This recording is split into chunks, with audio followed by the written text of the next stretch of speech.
Hello everyone, welcome to our channel. Telugu రాష్ట్రాల్లో మారిన వాతావరణ పరిస్థితులు, రాత్రి నుంచి ఎడతెరిపి లేకుండా కురుస్తున్నటువంటి అతి భారీ వర్షాలు. వివరాల్లోకి వెళ్ళి వాతావరణ పరిస్థితులు తెలుసుకునే ముందు మీరు ఇంకా మన ఛానల్ కనుక సబ్స్క్రైబ్ చేయనట్లయితే వెంటనే సబ్స్క్రైబ్ చేసి పక్కన ఉన్న బెల్ ఐకాన్ని కూడా క్లిక్ చేసేయండి.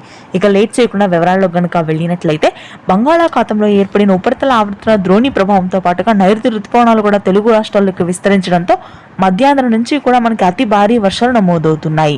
ముఖ్యంగా కోస్తా తీర ప్రాంతాలైనటువంటి శ్రీకాకుళం, విజయనగరం, విశాఖపట్నం, తూర్పుగోదావరి, పశ్చిమ గోదావరి, ఆ తరువాత నెల్లూరు, ప్రకాశం, గుంటూరు, కృష్ణా ప్రాంతాల్లో ఈ రోజు రాత్రి నుంచి భారీ నుంచి అతి భారీ వర్షాలు కురుస్తాయి.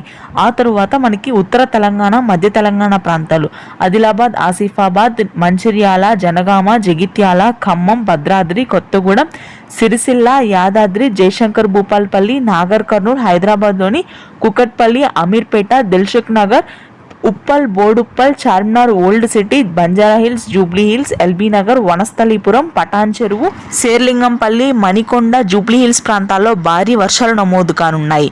ఇక ఆ తరువాత నైరుతి రుతుపవనాలు విస్తరించడంతో రాయలసీమ వ్యాప్తంగా కూడా మోస్తరు నుంచి భారీ వర్షాలు ఉంటాయి. రానున్నటువంటి 4 రోజుల పాటు ఇదే విధంగా వర్షాలు కొనసాగనున్నాయి. Thank you.